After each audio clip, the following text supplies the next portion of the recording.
Welcome back to another episode of Blue Collar Bench, and stay with us on this one. We got a good one in store. We got some fun stuff. We do. A lot of exciting things that we have been counting the days down. Yeah.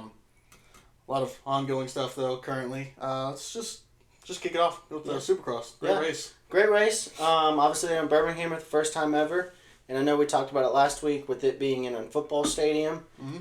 It did not disappoint. I mean, with it being a football stadium, they pretty much made the whole shot that right out the gate 100 yards long. So it was a fast track, surprisingly, given, a lot of times in a smaller space like a stadium like that, you don't think so. But with the 100-yard dash basically being your very first, turn is pretty wild. Yeah, I mean, you're picking up speed quickly, and then, that's something we haven't seen. No. So it is exciting to see that. It's great to see the layout they did with the track, being able to go somewhere else. Yeah. And just kind of reconstruct and throw a track in there in a football stadium. And it was a packed stadium. There were not that many empty seats. And then another thing that was pretty interesting with the track layout was there was not any whoop section. It was all rhythms, which with no sand, this season there hasn't been a whole lot of sand at a whole lot of tracks, but now having a track without a whoop section definitely made for some faster lap times. Definitely made for some of these riders to really pick up the pace, and it showed.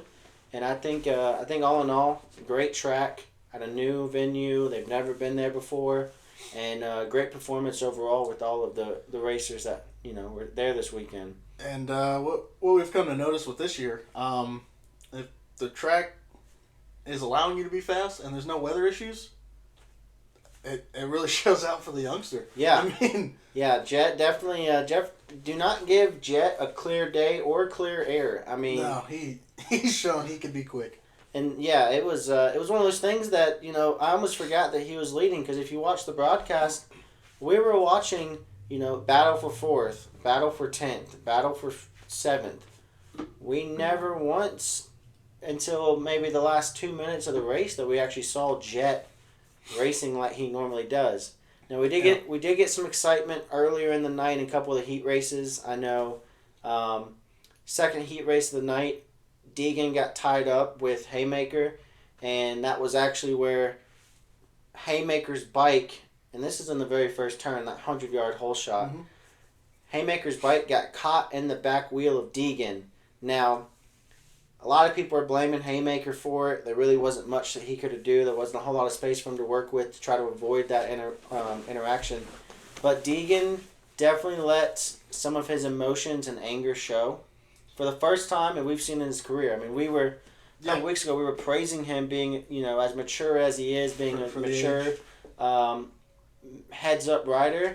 This past weekend, it wasn't a good showing for him. Not just, performance-wise, but also mentality, emotion-wise. It definitely made a lot of us scratch our heads of, is this still the same young prodigy kid that we thought he was?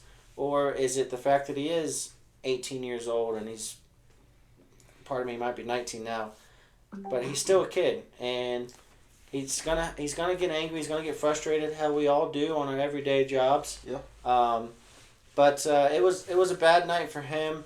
He ended up getting docked 2 positions in the main event because he did get knocked off track again, and accidentally sped up and increased some ground off track. But I don't want his news to overshadow the news of Tom Viale getting his second win. It was amazing what he did out in Daytona in wet conditions. Now that we're at this surprisingly fast, dry track, the fact that he could do it 2 weeks in a row is pretty amazing, and it's perfect momentum for him to come into this next week with Triple Crown. It's going to be an exciting race. I mean, they're definitely seeing the speed there. Like I said, him getting his second win was great to see that. Okay, that first one wasn't a fluke. He didn't just get it, and he did it again, so he's like, yeah, I belong here. Like I said, Deegan's young. That's going to be the biggest thing. Can he keep his head on? Does he have the team around him that's going to say, sometimes you're going to let that frustration out. Yeah. It's going to get to that moment. I mean, we saw Jet do it also very early in the season. Yeah. He seemed to have take care of it, move on. See if he's going to remain that young prodigy and keep What- going and what take I- care of that. What I think could happen, Deegan has a great support system around him. I mean, he's grown up in a family of racers, so whether if he needs any advice, he can ask his dad, he can ask his older sister. But what I would do if I was him, and I think that would, if he came out and asked Eli Tomac for some advice, he's probably one of the most veteran racers on the track. Yep. They're going to be practicing this weekend together with that Yamaha team. And the fact that if Deegan came out and basically requested some insight on his own without the team telling him he needs to, it might show Tomac that, hey, this kid's serious. This kid, I might want to show him a few things, keep him under my wing. Yep. If he hasn't already, I think he probably have a good relationship to do something like that. Yeah, But- he definitely wouldn't be opposed to taking him under the wing, especially if he shows that initiative. I think that would go a long way. Also being, same team, same bikes, you would hope your team's close anyways. Yeah. But yeah, definitely going from new coming in at 18, 19, like I said, not quite sure where he's at now, and then going to Tomac, who is looked at as the old guy. Yeah. It would speak volumes. It would definitely probably help him and get him on a better track. Yeah. So, all in all, it was a great night of racing. Not trying to speed past this, but we do have some more exciting news coming in. But I am excited for this weekend.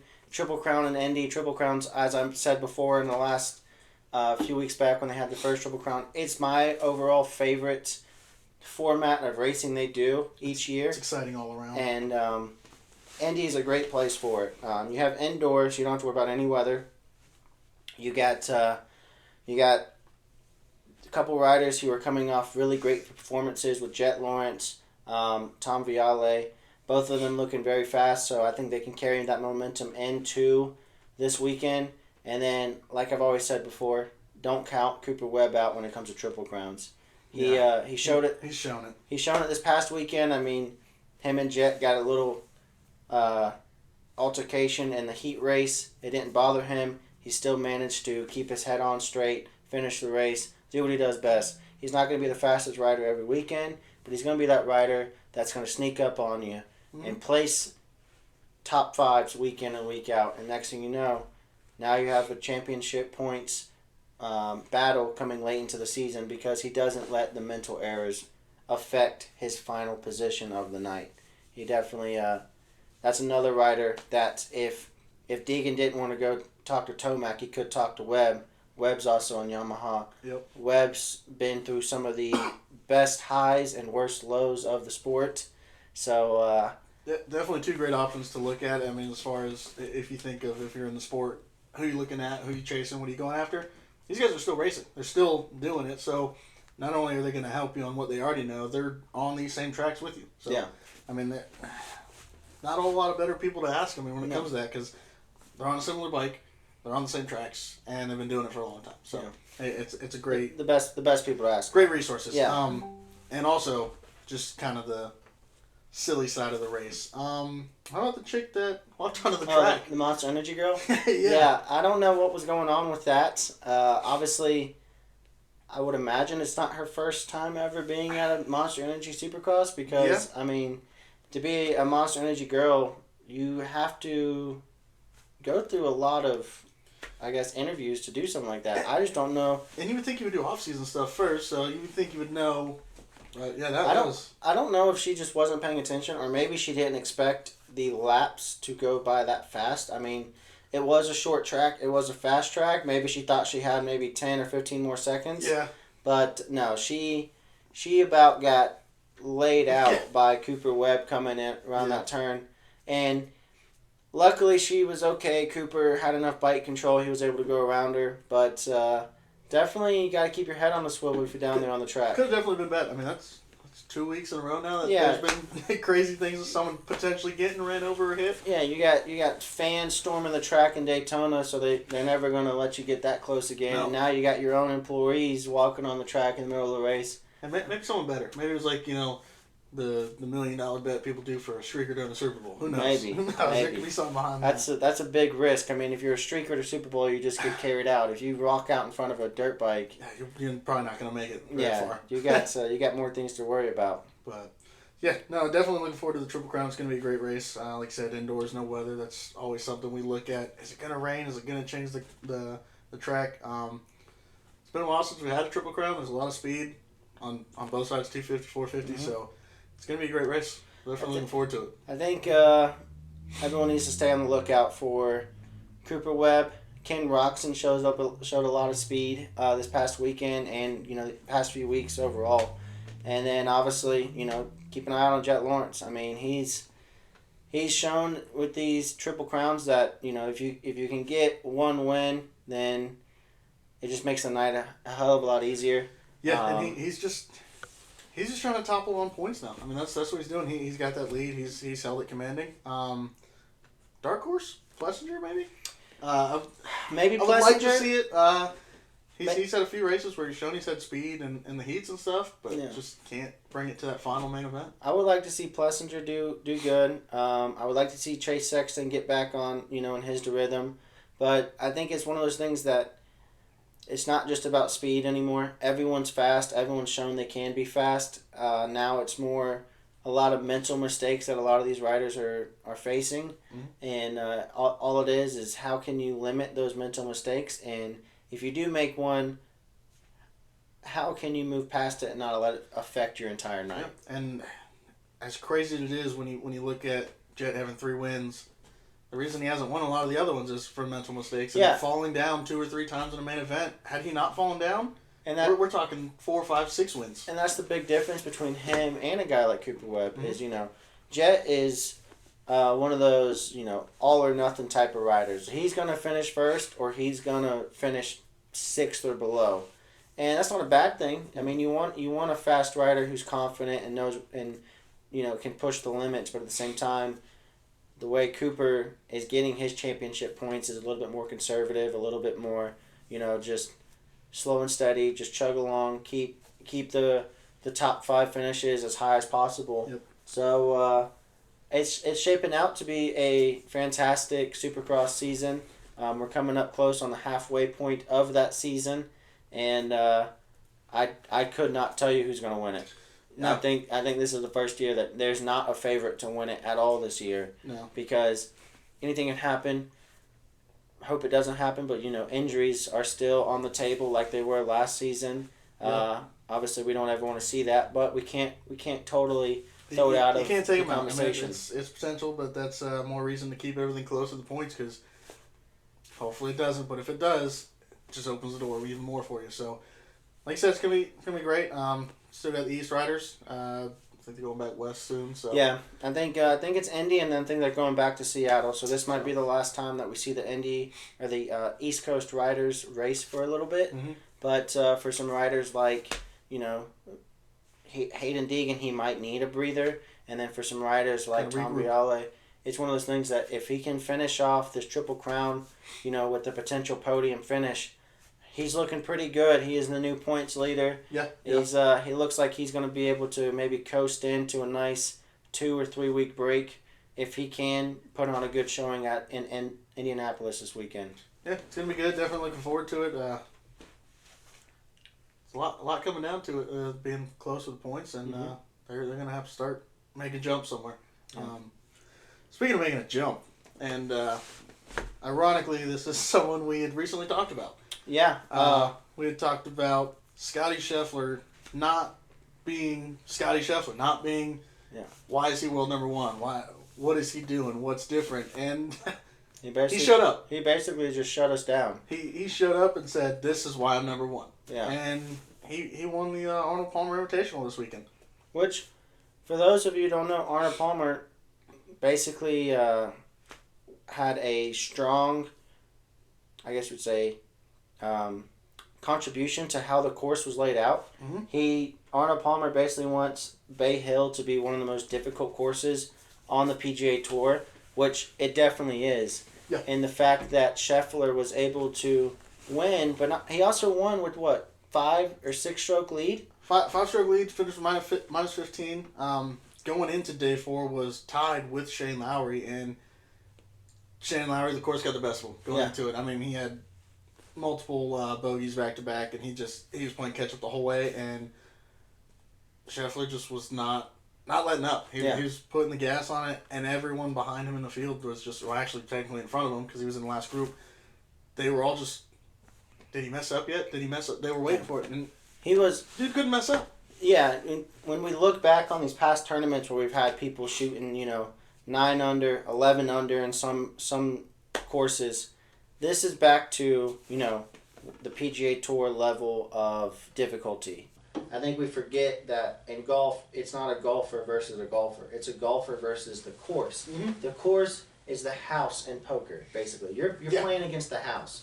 So we're coming back to these this stretch of tournaments where it's getting increasingly more difficult, and for someone to win by 5 strokes like Scottie did, and for someone who, when the rest of the pack on Sunday was barely breaking par, maybe getting 2 under par to finish the round, he just came out and pretty much just did his thing. I mean, he showed why he's world number 1. I mean, the craziest stat of the weekend was it 16 of 16 for putts within 15 feet. Yeah, so he finished the tournament with a brand new putter, by the way, which again we talked about last episode. Switched to a mallet putter from the blade putter, which I believe at the beginning of the year, if I remember, he actually shortened by an inch or 2 on the actual stick, so he's getting used to all that.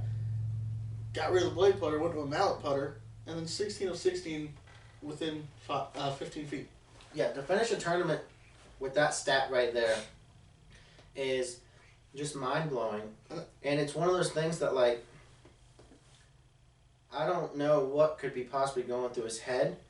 You would believe, probably nothing. He probably was just coasting, probably thinking about what I'm going to eat for dinner tonight, because to make those type of putts, he had to have, zero stress, just playing his game. I don't think he was thinking about it. He wasn't necessarily worried, what if I miss this putt? He was just thinking, all right, I'm going to make this putt and go to the next hole. I'm going to make this putt. Not what if I miss. It was just, I'm going to make this putt. Because it's shown it's a real big momentum sport, and one bad hole can really diminish around one good hole, and you're turning it right around. I mean, we've seen multiple people do it, even coming from the 80s in placement up to top 15, top 10. So it's not even always just the first place, but I mean, you can see the momentum there is definitely a big thing, and it's just a crazy stat. It's a crazy stat to think of, and I feel like week after week, there's always someone out there that has some sort of crazy stat line. Yeah. I think it's good for the game of golf. I think it's definitely keeping it growing, and he's one guy that everyone's been wanting to see win for a long time, and for him to do it in the fashion that he did, in the fashion at that tournament, and then going into this week's tournament being the Players he is defending from last year. Title, yeah.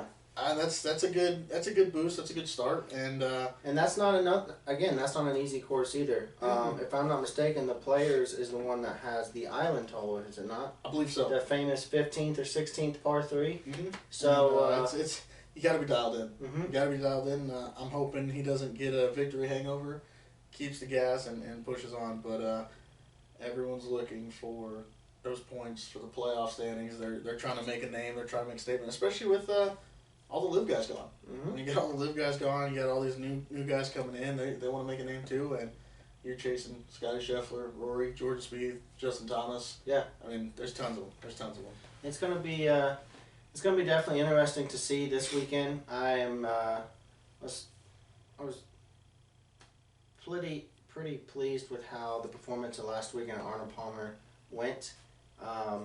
Just to put it in perspective, how much more difficult this course was is, as I said earlier, previous courses we were talking about Nick Dunlap getting 11 under in one round. There were guys who were finishing 10 over par at... I think he was even one of them. At Bay Hill, so...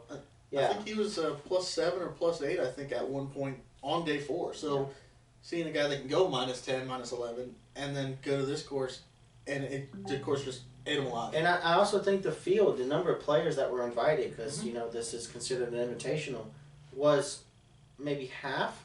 Yeah. Yeah. I mean, we went from 120 players to start the weekend. I think this past weekend we only had 67 players starting. So it's one of those things that, this, I'm not going to compare it to the Masters, but in perspective, it is just as, I guess you would say, inclusive group that you basically have to be one of the top golfers in the world to even get an invite to play at this course. Yeah, and it's definitely it's fine tooth comb. I mean, they're picking what they think is going to be the best showing for this tournament because it's such a prestigious tournament, and to win it is crazy, but to just be invited is an honor.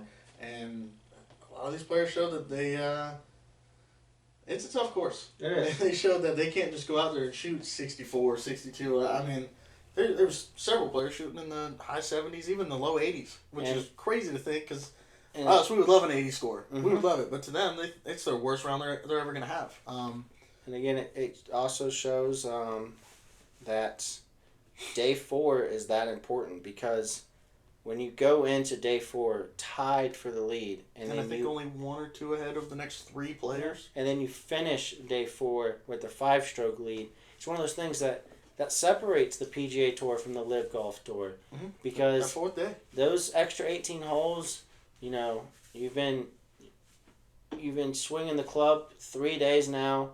For those of you who have never played golf, go swing a club 100 plus times and then wake up the next day. You're gonna be sore. Yeah. So it takes a toll. It's definitely one of those things that they were looking at. Are they taking it easy, or are they going to be able to compete if they get into these main events and stuff? Bruce Koepka last year showed 3 days in he's a leader. Day 4 fell off.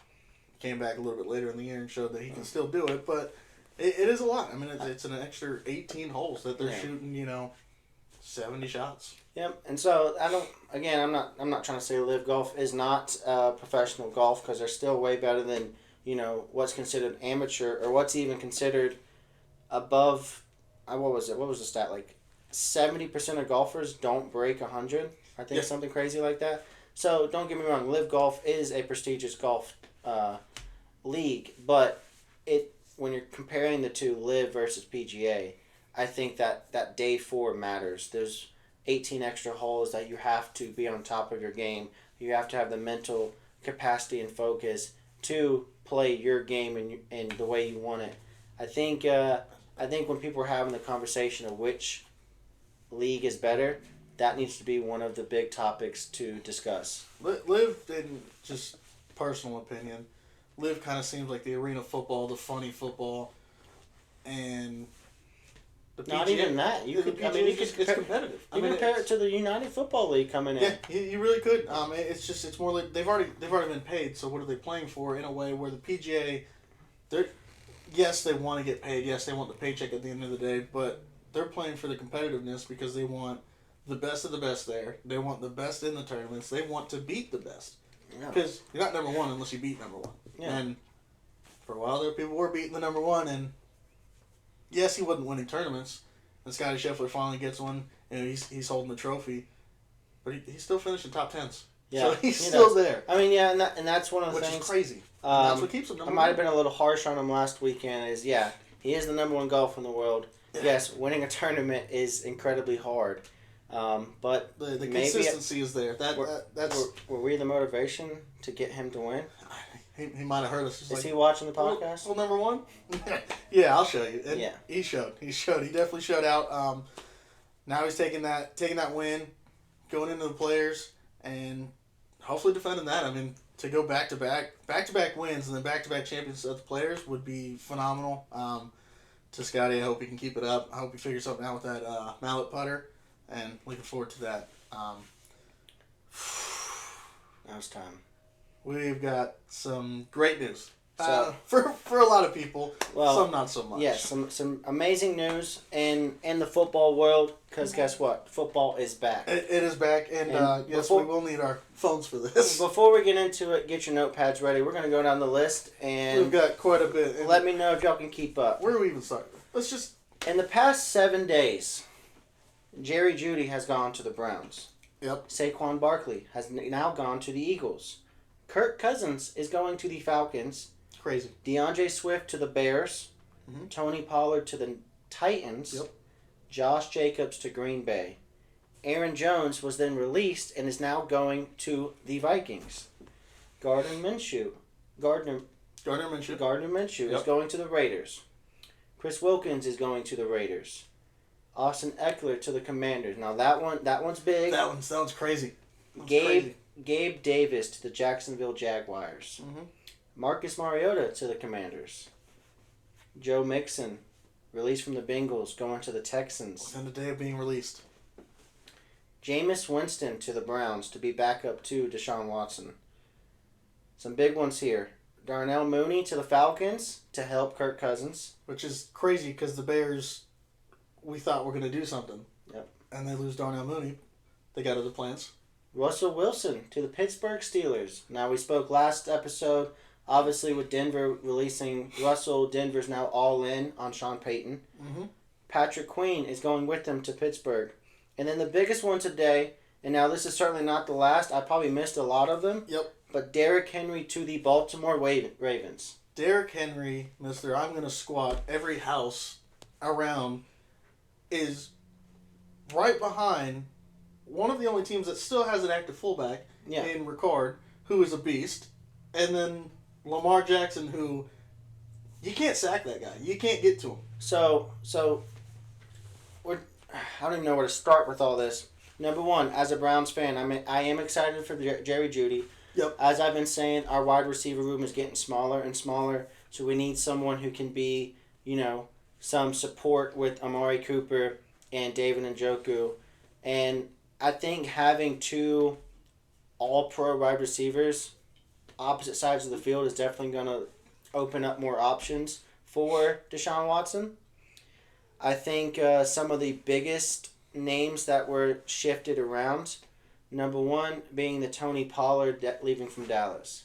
Now, the reason that's big is because I think Dallas, and I'm just assuming, I'm just an outsider, I think Dallas was banking on Derrick Henry coming to them.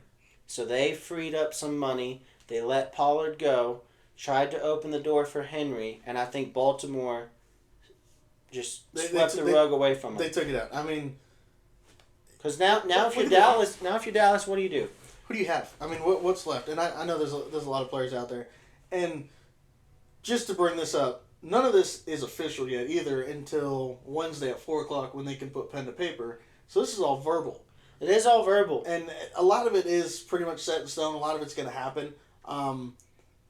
But how many of these are just throwing contracts out there to see what else is going to bite? Who else is going to bid? Well, is Dallas going to come in and try to outbid Baltimore come Wednesday? And that might very well happen because Dallas obviously has the money and can do so. But then secondly, I think everyone in America thought Henry was going to Dallas. He left at the end of the season and was working out with Dallas in after-season trainings and workouts. So it just lined up. And the fact that they let Pollard go yesterday, so everyone just kind of assumed, all right, they're opening the door, Henry's coming to Dallas, they're probably already printing jerseys for it. And then the news of Derrick Henry going to Baltimore not only, I think, shocked all of America, but it also made all AFC North fans a little bit worried because... That's two dynamic runners. One's running right at you in the mouth. Mm-hmm. The other, he's getting around. So... what do you do now when you play that team? It was already hard to contain them. Well, Baltimore was already, if I'm not mistaken, they finished the season being the best rushing team in the league. Mm-hmm. So now all that they did is just amplify that. Mm-hmm. Now they did get rid of Gus Edwards. Gus Edwards did get released, and he is actually going to the Chargers, which not a bad runner. He's shown for the last 2 years he can do it. He can get in the end zone. I wouldn't want to play that team as of right now. And we have to play them twice. But if Henry and Lamar can stay healthy, that's their biggest gamble, I think. Because Henry's not a young back anymore. He's not, but he's still, he's still a power back. He's still King Henry.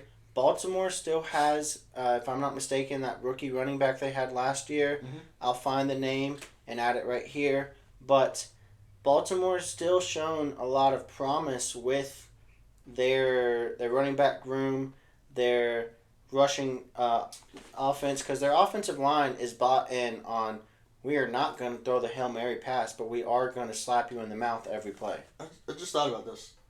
Where did Dalvin Cook go to? I don't think he's still open. He's still open.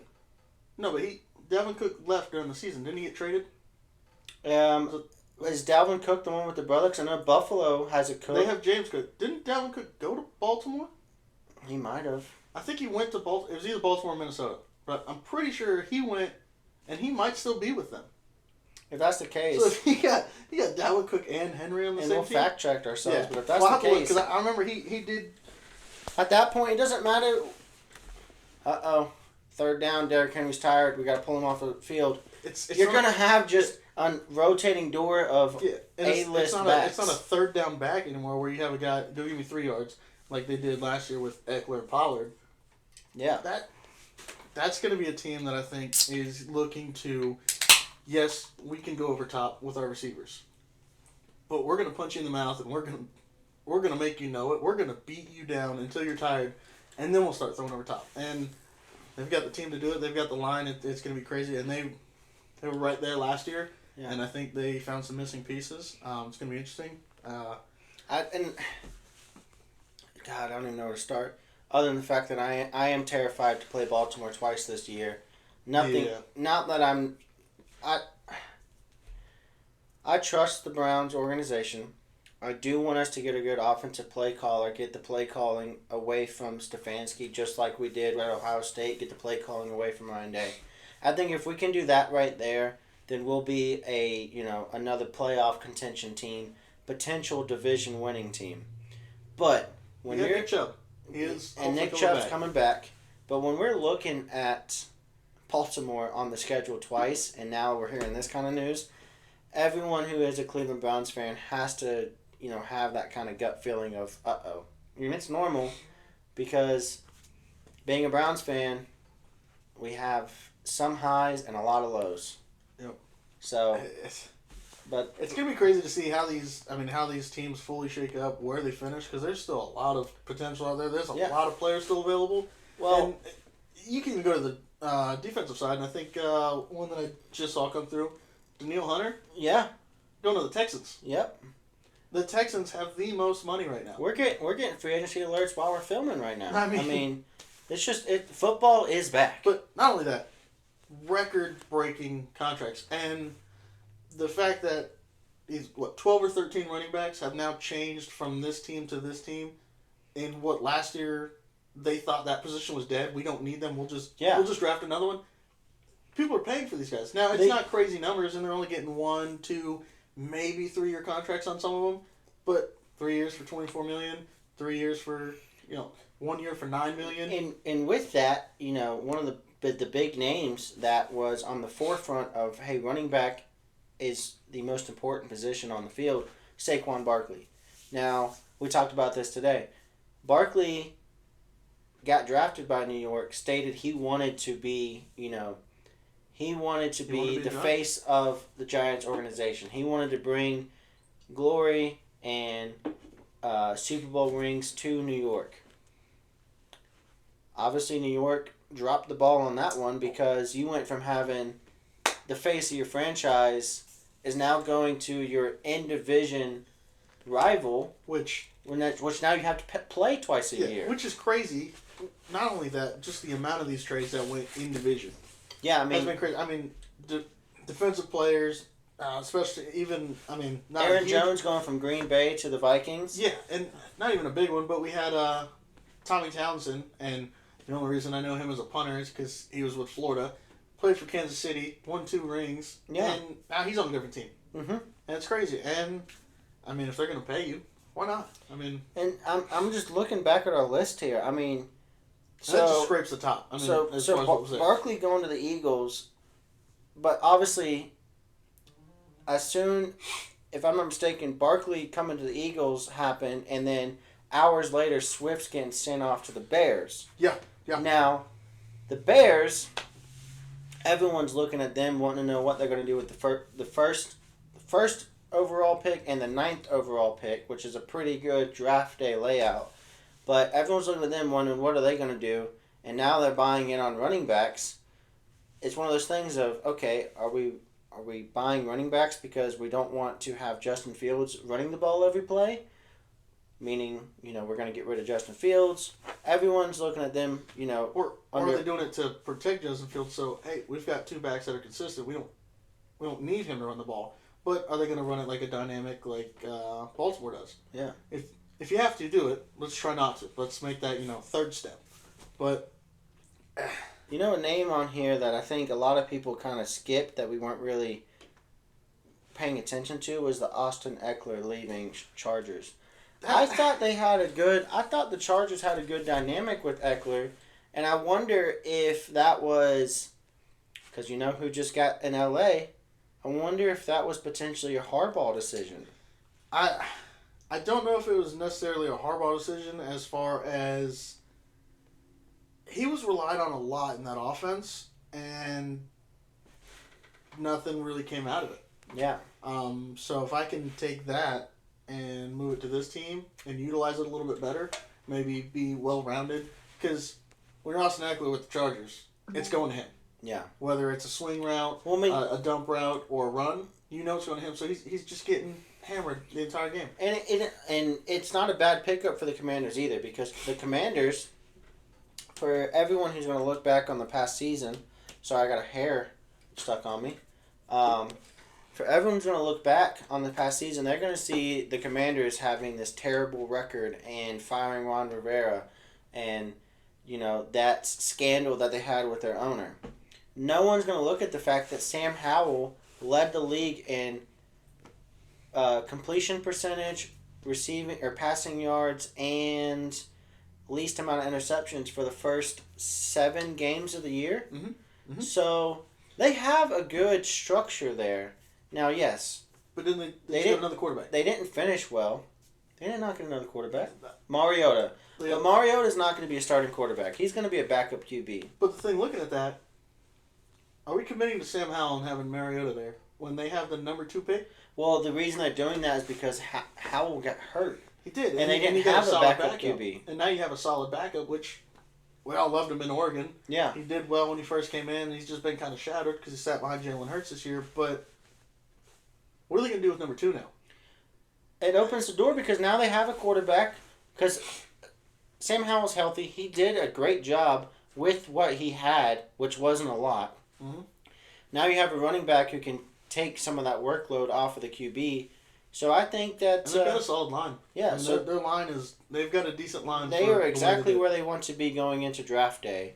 And another team that, is looking up pretty high and mighty right now is the Atlanta Falcons. Because...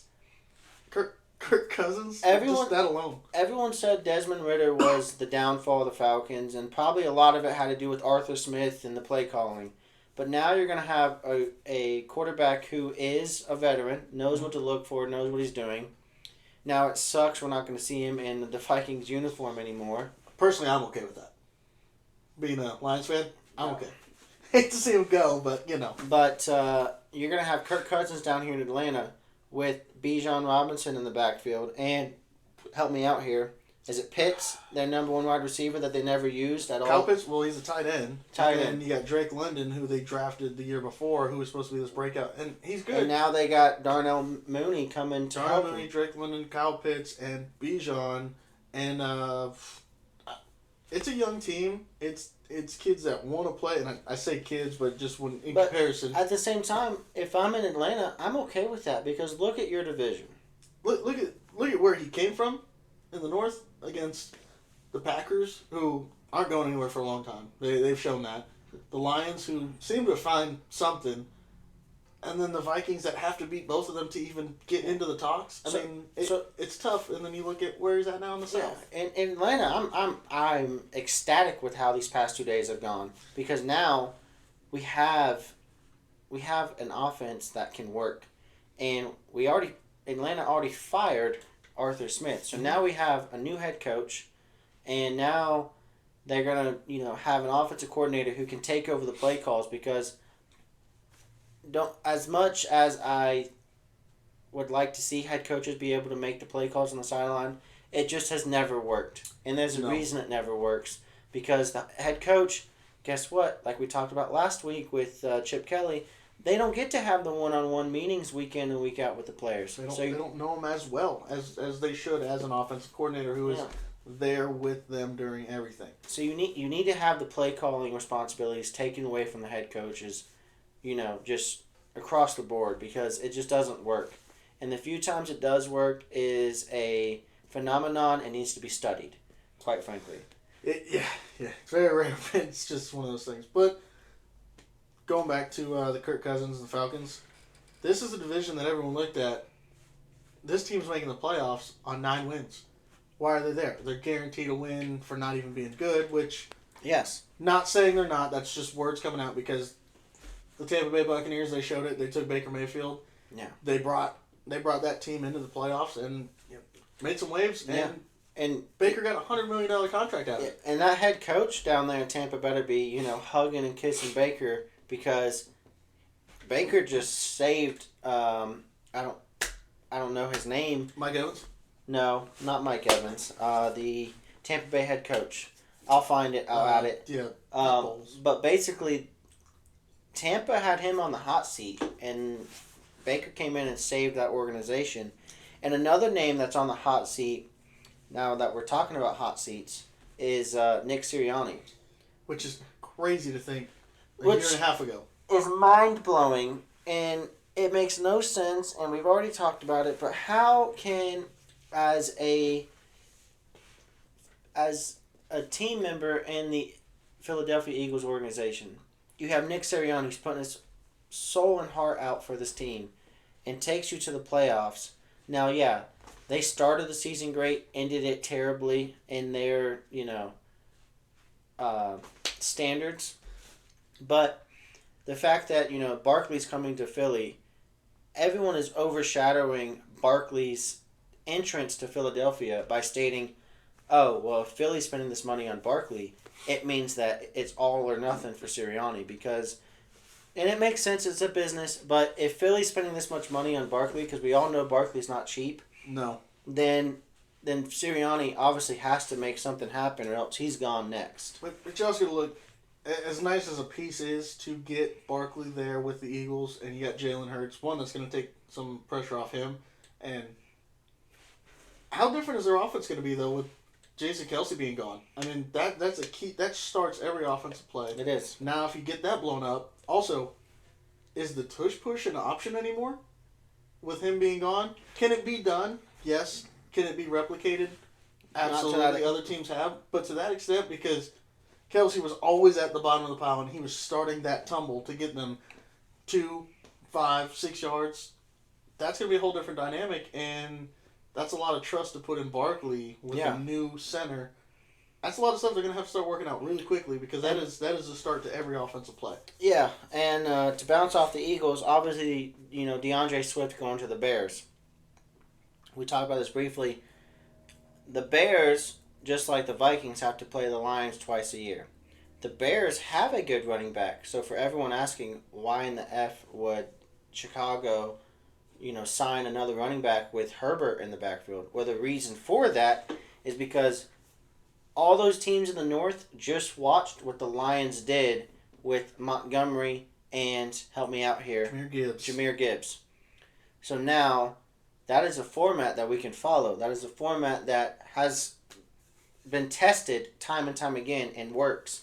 So 2 years in a row. We're coming back to the 2 running back system, which in the most recent years, the last time we saw it, other than the Lions, was Ezekiel Elliott and Tony Pollard. We're getting to that level. You're going to have the strong, powerful nose head first runner, and then you're going to have the running back that is quick, can break your ankles, can go out on a wheel route, that type of thing. And 2 years ago, had DeAndre Swift with the Lions, and when we got the news that he's going to the Eagles, like, what are we doing? He just had a phenomenal year. And yeah. Oh, David Montgomery, solid back, dude's a bowling ball. And then we pick up Jahmyr Gibbs, and I'm like, all right, we're back to the 2-back system. Is this rookie going to show up? And he did. 3 years in a row, the Lions, don't know what they're doing in that front office, don't know what they're doing on draft day, don't know what they know or who they have scouting. They're finding gold in their draft picks, whether it's, a very early on pick and this is a great guy, or like, let's take a chance on this guy. Yeah. Jahmyr Gibbs, Sam Laporta. I mean, phenomenal to think, and just tying off of Sam Laporta, because one of the only real things we had that we were missing was DBs. We ended up getting a DB from Tampa, and we did give up some picks for it. We gave up, I believe, a 5th this year and a 6th next year. Looking back at it, that 5th round pick we had got from the Hawkinson trade with Minnesota. Yeah. And during that trade, we gave them Hawkinson, got that 5th round pick, and then drafted Laporte out of it. So then we took that same 5th round pick for this year and went and got an experienced Super Bowl winning DB who will fit right into the system. Yeah. So they're obviously doing something over there. They're looking long term. They're looking at where they're going. The 2-back system obviously is working. The 2-back system, I think, is the format of this league. And it opens up the receivers. Yeah. Because you don't have the pressure on Justin Jefferson. Yeah. For those teams that don't have, an Aaron Rodgers or Joe Burrow or Patrick Mahomes, for those teams that, are just trying to, or like us, we have Deshaun. And nothing against Deshaun, is just Deshaun's not Clemson Deshaun. He's not the playmaker Deshaun that he once was. We have a 2-back system. Now, it really helps if we have Nick Chubb as one of those 2-backs. But I think the 2-back system is making a comeback as it should be. Mm-hmm. I think it needs to get relied on more because when you have a team that is bought in on running the ball, guess what? When it comes to pass blocking, it's a piece of cake. Yep. I've never played offensive line, but I've seen fellow teammates. They hate run blocking.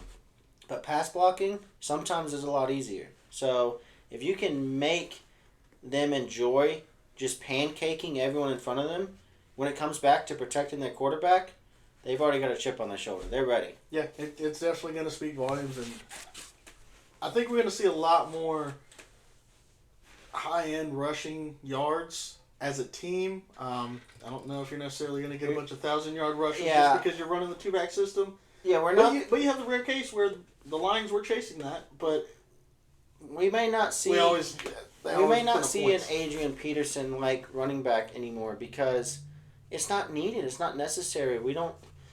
In this day and age, these football programs now have enough money to pay 2 running backs, and if paying 2 running backs gets you a Super Bowl ring, and especially since they're cheap. Why not? And they are cheap because last year it was the position that's dying. Now they can get these guys because they went from making nothing because we thought, I don't need you, I'm just going to draft a new one. Now they're willing to take these, smaller 7 to 10 million a year, which is nothing for these teams when you're paying your quarterbacks $40 million. Which, another thing, and as everyone knows, we can talk about football for hours, but one of the biggest things is Derrick Henry's only getting $9 million guaranteed, I think. It's $16 million. Mm-hmm. Can go up to $20 million, but it's $9 million guaranteed. It's basically a structured 1-year deal that allows him to have a second year. But $20 million for 2 years, when we've been seeing these quarterbacks who are getting $224 for 5 years, the math never adds up. And you also got to think, yes, the running back position has shown to be important. The value's not there to spend $200 million on a guy that he's taking a beating every time he runs the ball, and if he gets hurt, you're out that money. Yeah. Now you do have the rare case where you get a $200 million quarterback and he gets injured. Joe Burrow unfortunately got injured. Deshaun got injured. That was a dumb contract. That was not even in the. You're going to be paying that until you're. We're paying for it this spring with our draft day, having little to no picks. So back to square one. I'm super excited to have Jerry Jeudy coming in. Yes, he was not the number 1 wide receiver in Denver because Cortland Sutton was obviously... No, Jerry Jeudy was actually looked at as the number 1 prior to Russell getting there, and then when Russell got there, they just never got anything going, so it just shadowed both of them. I'm happy. He's a solid receiver. I want some receivers. I want to have that offense that can run down the field every drive, whether we score a touchdown or field goal every drive. I don't care. In the NFL, points are points. Get what we can get. And who's to say, with everything going on, and like we said, it's not even officially free agency yet until Wednesday. Things might change tomorrow morning. And who knows? And who knows what you guys are going to do when it comes to draft day? Are you going to try to trade in to get a first round pick, even if it's in the low 20s? See, that's the thing is I don't know if we have the players nor the money to do something like that. Who's your big defensive guy right now? Who would love to give up a late first for that? I know you don't want to see it, but looking at long term, we could get rid of Myles Garrett, which I really don't want to do that because Myles Garrett has bought in Cleveland, and while we're talking about that, on the opposite side of the defensive line, this is bad. I will insert his name right here. I saw where he signed a 2-year extension on his contract, so he's coming back. Which is great. So we are going to have that dynamic defensive front again. We already know that our defensive backs are man-to-man coverage locked in. So got speed, got zone. I am not worried about our defensive side of the ball really at all right now. It's just the offense. I think we need to get. We have the players. It's that quarterback position right now. You just got to get it ironed out and stay healthy. We have the players. We just need the right play caller. And like I said, head coaches don't need to make play calls. And that could be in the works right now. I mean, especially with going for Jerry Jeudy. No one thought he was going to Cleveland. No one expected it, but solid wide receiver to come over. Hands down a wide receiver one on a lot of teams, but to go dual wide receiver one with Amari Cooper and Jerry Jeudy. Cooper, and then who's your other guy? Elijah Moore. You got Elijah Moore in there. And David Njoku. He's solid. And David Njoku, and then bringing Nick Chubb back. Yeah. Still having Jerome Ford. I mean, and I would like to see Kareem Hunt get signed again. I don't know if he will, but he does want to play. I mean, he wouldn't have come back if he didn't, especially to that team. It's nice to have that team want him back. Solid runner too. I do want to name some of these names that we've gone over and kind of didn't shadow them enough. Gabe Davis going to the Jags is a pretty big blow to Buffalo, and I'm wondering one or two reasons. Number one, are they trying to free up money because they have been for a while? Josh Allen did restructure his contract. And he did restructure his contract with Josh Allen. Or are they just trying to free up roster spots for a rookie wide receiver, which wouldn't be a bad thing for them? Gabe Davis was a rookie wide receiver out of UCF, I believe, 3 years ago now, and he showed to be a phenomenal pick. They're out there. I mean, we see these receivers year in and year out, and yeah, you got, your Marvin Harrison. That's your clear number one wide receiver right now. He's number one potential. But then you also got the guy that comes out of, Eastern Michigan. You're like, who's this guy? Like a Cooper Kupp. You never know. I mean, Cooper Kupp was a nobody, essentially. He wasn't even a star. I mean, but I do want to finish on one topic that we kind of bypassed. Before you get there, just speaking of the Jags, Mac Jones? Going to the Jags. That wasn't on my list. Mac Jones going to the Jags with Trevor Lawrence. Trevor Lawrence, who was looked at to be their Messiah. This guy's going to take us to the promised land. And I don't know why they would have done that, because other than, they want that backup QB. Maybe, did Jacksonville get anything out of the trade, or were they giving up a lot for the trade? I think they got Mac Jones and gave up, a 6th-round draft pick, which, don't fault them. We've seen what New England can do with a 6th-round draft pick. Well, and put it in perspective. It shows you his value. Well, Trevor Lawrence got injured last year again, and Jacksonville went on that stretch where Jacksonville was number one in their division. Lawrence got hurt. Jacksonville gets knocked out of the playoffs completely. So it's one of those things that it might not be a bad pickup, because they're not trying to take Trevor Lawrence's job away from him. They're trying to ensure that, hey, if he goes out, can we still win enough games to make the playoffs? And if I remember correctly, I think Mac Jones is actually technically home. This is where he grew up. Well, he did go to Florida, or did go to Alabama, so it's got to be somewhere in the South. I'm pretty sure he's from Jacksonville or the Jacksonville area, so he's essentially home. So I'm sure it was an easy pick for him. Not a bad place to be. I mean, they've got athletes. I think right now the biggest talk though is Calvin Ridley. Is he going to be there next year? And I hope he is, because, I mean, he ended up getting a pretty good dynamic with Lawrence. But he's a free agent now, so money's going to talk. And the crazy thing is, looking at it, Mac Jones went to the Jags from New England. New England is heavily pursuing Calvin Ridley right now as a receiver. Yeah. And that's been something they've been missing is some of their receivers. They also did just lose Devontae Parker, I believe, today in talk. So it's going to be interesting to see once all the pieces finally settle in where these teams are, what they look like, where the roster is coming into draft day, because then you're going to really see what teams need what. And right now, I think Dallas is in trouble. Dallas is in trouble. They don't have a running back. Because I think Dallas was bought in on getting Henry. I think they thought that they had Henry in the bag. Mm-hmm. And to be honest, what might even be more crazy of a story, and this might come out later, what if Baltimore didn't offer more money, but Baltimore just offered their players? What if Derrick Henry said, I can go to Dallas, make X amount of money, or I can go to Baltimore, make less amount of money, but play with Lamar and play with the Super Bowl contending team? Mm-hmm. That's another thing, that being a free agent, you have that value because it's different than being traded. You don't have a say-so in being traded, but being a free agent... You could go test the waters. You can take a pay cut to play with a team member that you say, hey, I want to go here because here I can win a championship. I can get along with this QB. I can, enjoy... On a solid 1 year guaranteed deal, guaranteed 9, potential of 20. I mean... because in reality, if you think about it, if I was Derrick Henry's agent and Derrick Henry was only concerned about the money, I would have went to Dallas, because unless if Baltimore struck oil again, they're not outbidding Jerry Jones. There's just no way.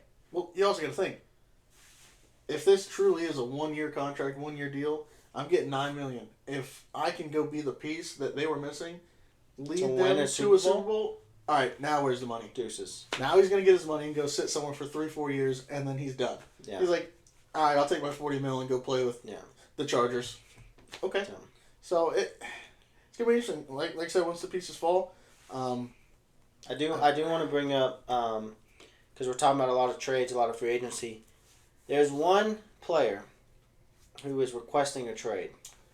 And he is not a bad player. He is a all-star, game-changer, crazy playmaker player.